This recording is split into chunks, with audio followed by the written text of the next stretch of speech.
A beber à esplanada, meio cheio a transbordar, os pratos da semana e o mundo a acompanhar. Traz um fino até ao cimo de uns tromoços, mas sem casca, que agora eu vou ouvir o político de tasca. Olá a todos, espero que estejam bem. Sejam bem-vindos ao primeiro episódio daquilo que será um podcast semanal, cujo nome é Política de Tasca. Portanto, como o nome indica, este podcast vai tratar sobretudo temas políticos. E como é o primeiro episódio, requer uma descrição um pouco mais aprofundada e uma explicação um bocadinho mais detalhada sobre o principal propósito deste podcast. Como já disse no início, será um projeto semanal. Pode ter falhas, é óbvio. Não estou preso ao dia da semana em que ele sairá, mas para cobrir a maior parte da semana de trabalho, proponho que seja gravado às sextas-feiras e publicado ou nessa sexta-feira ou no sábado, dia seguinte. Porquê Política de Tasca? Este nome é um pouco pessoal, porque penso que reflete a minha opinião própria sobre aquilo que a política deve ser, que deve ser abordada em qualquer lugar, com qualquer tom e, sobretudo, por qualquer pessoa. E eu penso que cada vez mais estamos a caminhar para uma democracia e uma política elitista que predomina, sobretudo, nos grandes centros de cultura e nas principais estações de comunicação social, rádio, televisão, etc. E eu gostava de tentar combater um pouco isto. Ora bem, não vai ser um podcast que vai fazer com que a democracia passe a ser universal e com que toda a gente passe a ter uma visão política. Eu tenho perfeita noção disso. Mas se conseguir contribuir para mais uma pessoa falar um pouco sobre o país que o rodeia, num ponto de vista mais, não quereria dizer filosófico, mas mais pensado, eu já dou o meu trabalho como com sucesso, como vitorioso, digamos assim. Importa dizer que este projeto é completamente independente, não está subjacente a nenhum partido político, a nenhuma instituição política ou partidária, e é assim que eu pretendo que se mantenha. Não há garantias que este podcast seja feito apenas por mim, que seja feito por mais alguém, que seja feito em cooperação, em colaboração, em parceria com mais alguém, se tem convidados ou não. Isso são tudo assuntos que serão tratados à medida que o tempo avança, portanto, será um podcast que, citando Pedro Santana Lopes, vai andar por aí. Portanto, importa, estando todas as apresentações feitas, as explicações feitas, importa avançar um pouco e ver o nascimento, melhor dizendo, da nossa primeira rubrica, que é o Prato da Semana. Bem, no Prato desta semana, primeiro explicar qual é que é a rubrica e qual é que é o seu propósito. O Prato da Semana será uma rubrica que vai cobrir os principais acontecimentos semanais. E importa dizer que nesta semana vamos ficar para cá de Badajoz. Vamos cobrir sobretudo dois grandes temas nesta rubrica, que é a indigitação de Luís Montenegro como Primeiro-Ministro e o discurso do Almirante Gouveia e Melo de formalização de candidatura às eleições presidenciais. Portanto, vamos lá. Quanto à indigitação de Luís Montenegro, era algo que era esperado. Surgiu durante a campanha legislativa uma ideia, sobretudo propagada pelo Rui Tavares, do LIVRE, que Marcelo Rebelo de Sousa poderia não cumprir o protocolo de indigitar o líder do partido mais votado e acabar por indigitar Pedro Nuno Santos como potencial primeiro-ministro, se tivesse uma maioria de esquerda. As urnas no dia 18 de maio não confirmaram isso, não houve uma maioria de esquerda, pelo contrário, a esquerda acabou por sofrer uma grande derrota, penso que é justo afirmá-lo dessa forma. O único partido que cresce à esquerda é mesmo o LIVRE. O PAN mantém o número de deputados, mas perde votos. O Bloco de Esquerda perde bastantes votos e deputados, e o PCP ida em aspas. E depois, claro, o grande terremoto que foi a queda do PS, chegando até a transferir grande parte desses votos em número para o atual líder da oposição, que é o Partido Chega. Fazendo aqui um pequeno à parte, claro que o tema é a indigitação de Luís Montenegro, mas como no dia 28, ou seja, na quarta-feira, surgiram os resultados da imigração, eu não posso deixar de expressar um pouco o meu espanto do PS não ter conseguido nenhum deputado no círculo da imigração. Não vou dizer que estava à espera que o PS tivesse mais deputados que o Chega. Não estava. Eu sabia que, em princípio, a imigração iria ou para o Chega ou para a AD. Mas não deixo de ficar um pouco surpreendido por não ver o PS a conseguir nenhum deputado na imigração. Eu estava à espera que conseguisse, sobretudo no círculo da Europa. Isso não aconteceu e penso que também não me cabe a mim estar aqui a fazer juízos do porquê que isso não aconteceu. Não faço a mínima ideia da situação em que os imigrantes vivem. Não sei o porquê de terem preferências por uns partidos em relação aos outros. Portanto, vamos nos focar no prato da semana, que é a indigitação de Luís Montenegro. Vão surgir muitos desafios. Temos um pouco a garantia de que este governo será, à partida, mais estável do que o anterior. Não só pela reforçada confiança política que os portugueses deram a Luís Montenegro nas urnas, ao PSD em particular, ou melhor, à AD em particular, mas também, não só isso, mas também porque existe a garantia de que o governo não será deitado abaixo, pelo menos até ao seu segundo ano de mandato. Isto porque vão haver eleições presidenciais. Marcelo Rebelo de Sousa, nos últimos 6 meses do seu mandato, tem os seus poderes reduzidos, e o próximo Presidente da República, nos primeiros 6 meses do seu mandato, também terá os seus poderes reduzidos. Portanto, em princípio, este governo será mais estável. Isso não significa, contudo, que não hajam grandes desafios que Luís Montenegro vai enfrentar.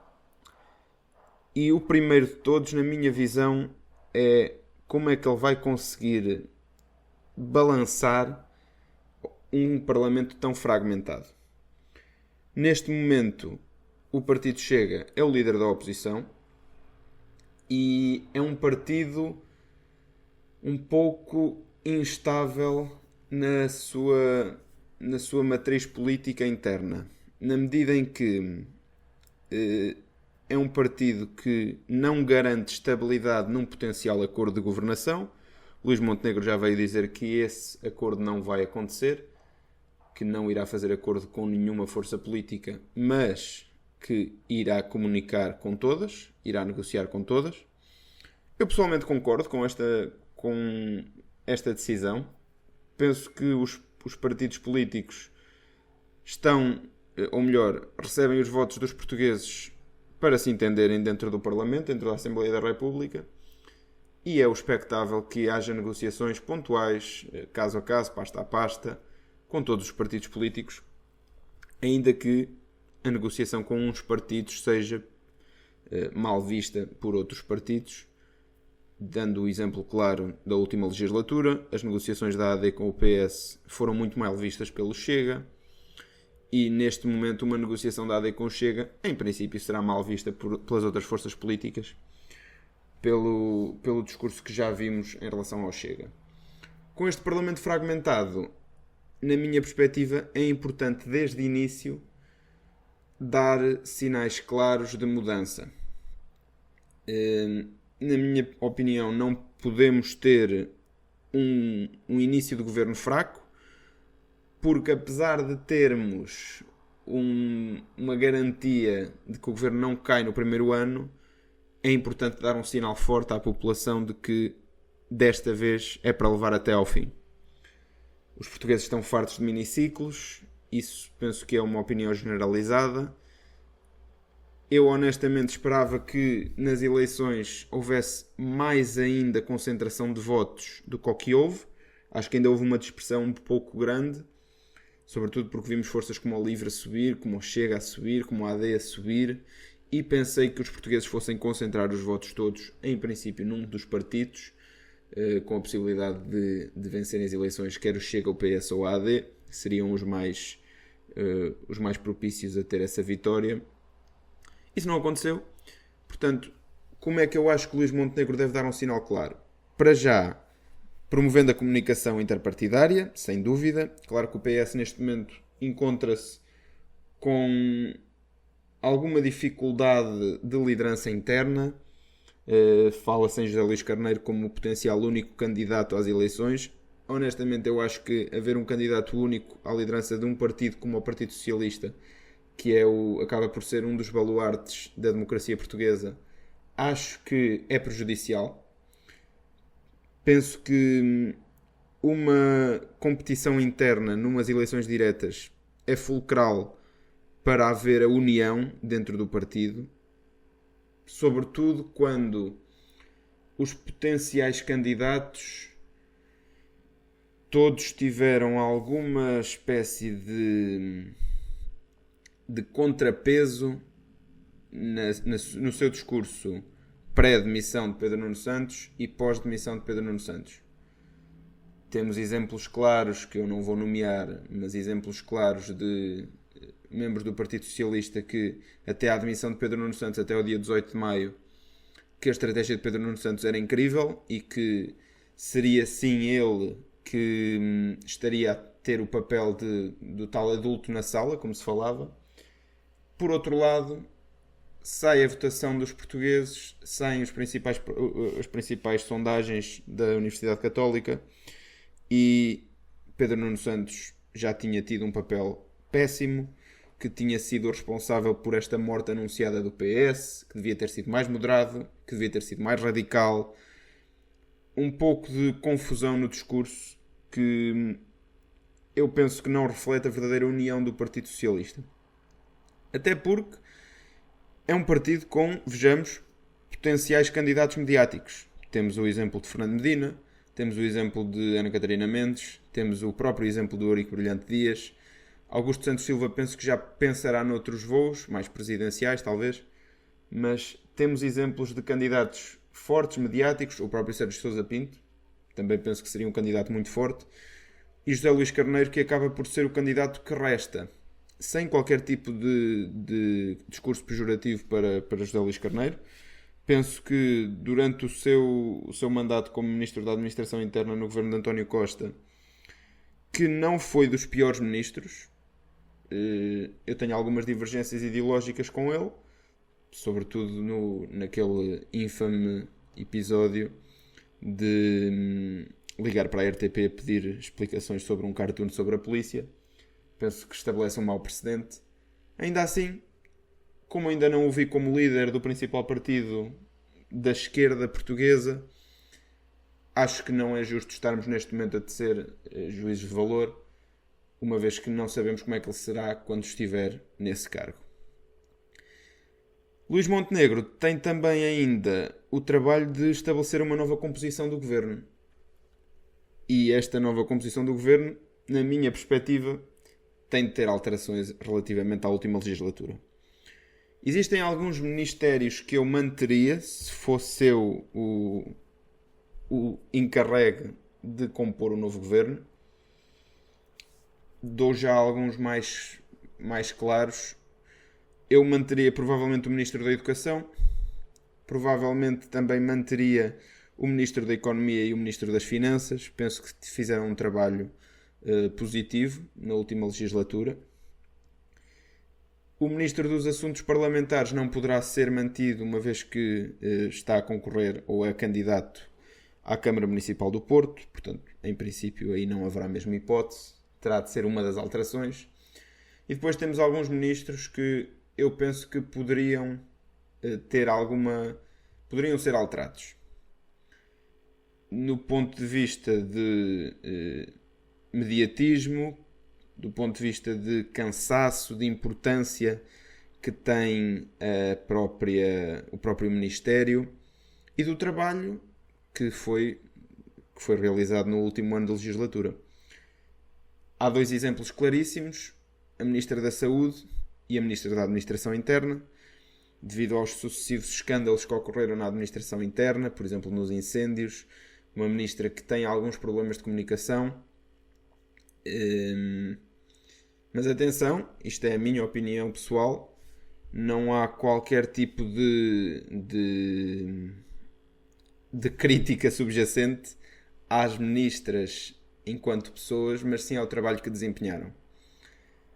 Ainda assim, vamos esperar para ver o que é que Luís Montenegro faz na composição do novo governo e vamos no próximo episódio, provavelmente será na próxima semana, ainda sem certezas, vamos analisar essa nova composição e fazer até algumas comparações relativamente à última legislatura. O segundo prato da semana é o discurso do Almirante Gouveia Melo. Eu vi o discurso na íntegra. Na altura até puxei para trás para ver, porque eu nem sequer tinha acompanhado o anúncio de que ele iria falar no mesmo dia da indigitação do Luís Montenegro. E eu vi com muita atenção e honestamente não foi o melhor discurso que o Almirante poderia ter tido. Penso que foi um discurso que no conteúdo foi bom, tocou em vários tópicos, tocou em tecnologia, tocou em saúde, em educação, na cultura, mas acabam por ser aqueles tópicos que com duas palavras se conseguem desmontar, que é e como. Ok, investir na educação, na cultura, na saúde, e como? Ok, tentar investir na tecnologia, e como? Acaba por ser sempre este tipo de discurso um pouco mais vazio. Na forma, eu não consigo deixar de criticar o Almirante Gouveia Melo, porque penso que, do ponto de vista da oratória, foi um discurso mau. Garantidamente, ou melhor, claramente, o Almirante Gouveia Melo não tem a capacidade de oratória que tem, por exemplo, um político de charneira, como seria, por exemplo, um Barack Obama. Mas isso pode jogar a seu favor.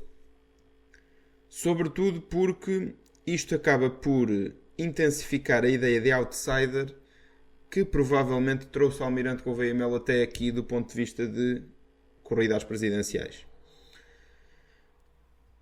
Eu queria ressalvar um dos artigos, ou melhor, uma das opiniões que surgiu quanto ao discurso do Almirante Gouveia Melo, que foi a opinião da Mafalda Anjos, que reflete em parte aquilo que eu também senti no discurso do Almirante Gouveia Melo, que foi a frase: eu fui ao ChatGPT, pedi para fazer um discurso para um candidato a presidente e não foi muito diferente do Gouveia Melo, do de Henrique Gouveia Melo.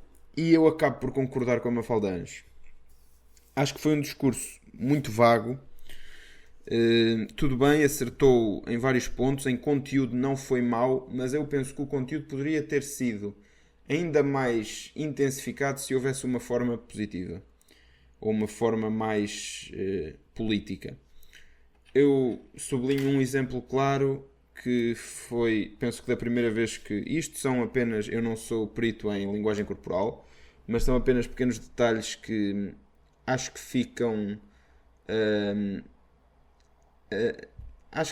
a destacar algumas das coisas que Henrique Gouveia Melo não tem tanto a seu favor no ponto de vista de um político. Por exemplo, quando ele bebe água pela primeira vez, ele começa a beber água quando o público já acabou de bater palmas.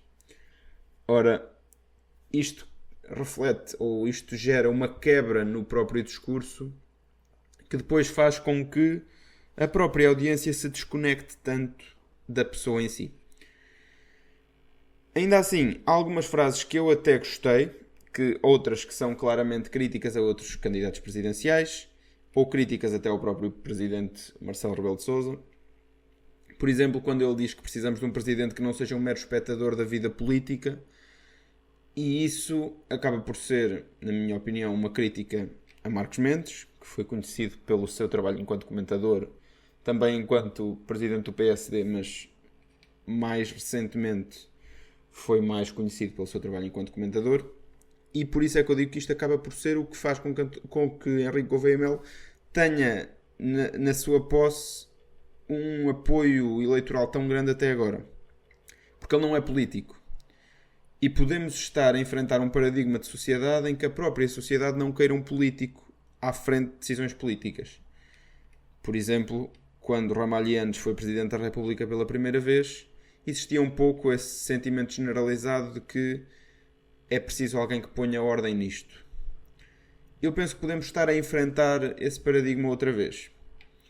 Que todos os políticos acabam por ser postos no mesmo saco, e isto faz com que surja uma figura quase de Dom Sebastião, que faz com que o próprio Gouveia e Melo tenha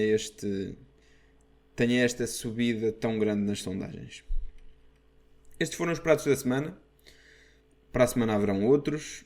Vamos passar para a nossa próxima rubrica, que é a Esplanada. Bem, na rubrica A Esplanada vamos falar de temas para lá das linhas costeiras e para lá da fronteira com Espanha.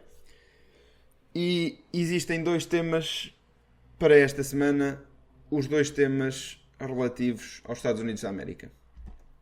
Na quinta-feira tivemos a notícia de que Elon Musk sairia do governo dos Estados Unidos, com o próprio bilionário a informar no Twitter, a dizer: agora que o meu período como funcionário especial do governo está a chegar ao fim, gostaria de agradecer ao Presidente pela oportunidade de reduzir as despesas desnecessárias. A dizer também que a missão do DOGE, do Department of Government Efficiency, ou seja, do Departamento de Eficiência Governamental, só se fortalecerá com o tempo, à medida que se tornar um estilo de vida em todo o governo. Importa dizer que a saída do Elon Musk acontece depois de um desacordo público que ele tem com o Presidente dos Estados Unidos, nomeadamente quando ele critica um projeto de lei que Donald Trump pressiona o governo para aceitar. Era uma proposta que previa um aumento nos gastos com a defesa dos Estados Unidos, vários cortes fiscais, e Elon Musk, numas declarações à plataforma de comunicação CBS News, ele expressa a sua desilusão e diz que o facto de esta proposta estar a agravar o déficit compromete diretamente o trabalho desenvolvido no departamento que ele presidia, que era o Departamento de Eficiência Governamental. Importa referir o que foi Elon Musk no governo dos Estados Unidos. Elon Musk acaba por entrar um pouco à semelhança de Gouveia e Melo como um outsider da política, como alguém que, por não poder ser, entre aspas, comprado com dinheiro, acaba por produzir nas pessoas uma sensação de confiança, de que não está lá para benefício próprio, apesar de às vezes não ser bem isso que se parecia. Aliás, os inúmeros conflitos de interesse que Elon Musk enfrentava, que aliás fazem com que Caroline Leavitt, que é a secretária de imprensa da própria Casa Branca, chegasse a dizer a frase: se Elon Musk encontrar um conflito de interesses, ele próprio sairá desse próprio conflito de interesses, o que fez com que algumas personalidades até dissessem que a autodefinição de um conflito de interesse é por si só um próprio conflito de interesse. Para o bem ou para o mal, Elon Musk acabou por ser uma das personagens mais mediáticas deste governo. Apesar de não exercer um cargo de secretário de Estado, acaba por ser não só o bode expiatório de todas as decisões erradas do governo Trump, da administração Trump, mas também acaba por ser visto de um ponto de vista quase messiânico quando existem de facto projetos a correr bem. Para os republicanos, Elon Musk acaba por ser um bocado uma faca de 2 gumes, uma vez que enfrenta diretamente secretários norte-americanos, chamando a um, por exemplo, mais burro do que um saco de tijolos, e para outros acaba por ser uma figura incontornável que é uma mais-valia para o governo. Donald Trump, agora, na minha opinião, irá carregar com toda a pressão mediática que Elon Musk até agora estava a balançar com ele. Aliás, grande parte das manifestações eram a favor da saída de Elon Musk do governo, porque as pessoas votaram em Donald Trump e não em Elon Musk, por ser um burocrata não eleito. Outro dos assuntos que vamos tratar aqui na esplanada é o facto, mais uma vez, referente à administração Trump, de um tribunal, o Tribunal Comercial, ter rejeitado a ideia de Donald Trump aplicar as tarifas. Acontece que nesta quinta-feira, ou seja, no dia anterior à gravação deste episódio, a decisão tomada foi invalidada por um tribunal de recurso, o que faz com que Donald Trump acabe por ficar com uma autoestrada para aplicar estas tarifas. Relembro que estas tarifas afetam quase todos os países do mundo. Afeta a União Europeia, afeta a China, afeta o Canadá, afeta até as tais célebres ilhas que nem sequer têm qualquer tipo de habitante ser humano. E isto faz com que, mais uma vez, Donald Trump acabe por ganhar na secretaria e ser vitorioso em mais um processo judicial, o que, na minha perspectiva, é mau. É mau para o livre comércio, é mau para todos estes países que irão acabar por sofrer com as tarifas, mas também, sobretudo, é mau para os consumidores finais, porque as tarifas acabam por ser pagas pelo consumidor final, uma vez que o produtor não irá exportar, ou melhor, não irá exportar a um preço mais baixo ou a um preço igual se tiver uma taxa a pagar. E isto faz com que este tipo de medida não tenha sucesso a maior parte das vezes. Bem, vamos passar para a nossa última rubrica deste episódio. Vamos ver nesta semana qual foi o copo meio cheio e o copo meio vazio. Vamos então passar para o copo meio cheio e para o copo meio vazio desta semana. Esta rubrica trata, sobretudo, das duas figuras ou acontecimentos, da figura mais positiva e mais negativa da semana. E esta semana o copo meio cheio é Luís Montenegro. É Luís Montenegro não só porque foi o vencedor das eleições, isso confirmou-se nos círculos da imigração, chegando até a ter o igual número de deputados que o Chega, mas também porque foi indigitado primeiro-ministro. Ou seja, acaba por sentir reforçado sobre si a confiança do povo. A confiança do povo que vota mais uma vez na AD, que dá outra maioria relativa à AD, que aumenta a votação na AD e faz com que Luís Montenegro acabe por ter mais uma cartada para jogar nos despicos parlamentares, que é, meus amigos, eu ganhei as eleições mais uma vez. E isso acaba por ser importante. Até porque, mais do que Luís Montenegro ganhar as eleições, que eu acho que havia muito pouca gente com dúvidas que ele voltaria a ganhar, é sobretudo importante porque reforça a sua votação. Tem mais votos, tem mais deputados, em mais círculos. Por isso, para mim, esta semana, o copo meio cheio é Luís Montenegro. O copo meio vazio é o discurso do Almirante Gouveia Melo. E, por coincidência, esta semana o copo meio cheio e o copo meio vazio acabam por ser os dois pratos da semana. Isto não irá acontecer em todos os episódios, como é óbvio, mas penso que são mesmo os dois acontecimentos a reforçar mais, uma vez que não é que o Almirante Gouveia Melo tenha feito o pior discurso que eu alguma vez ouvi um candidato presidencial, de todo, mas é porque criou uma grande expectativa à volta do mesmo. Toda a pré-campanha de então mas vai-se candidatar, então mas já decidiu, e agora vai, todos os nãos que ele vinha dizendo acabam por intensificar mais o sim final que ele disse. Sobretudo, acho que o revelar da sua potencial candidatura em vésperas de eleições legislativas, acho que foi uma péssima jogada. Tanto é que ele no dia seguinte escreve para o Expresso a dizer que se tinha arrependido de revelar que de facto ia ser candidato presidencial. Ainda assim, acho que com esta expectativa toda, que acaba por não ser concretizada, com este final meio desapontante para os seus admiradores, acho que vamos ter umas eleições presidenciais disputadas.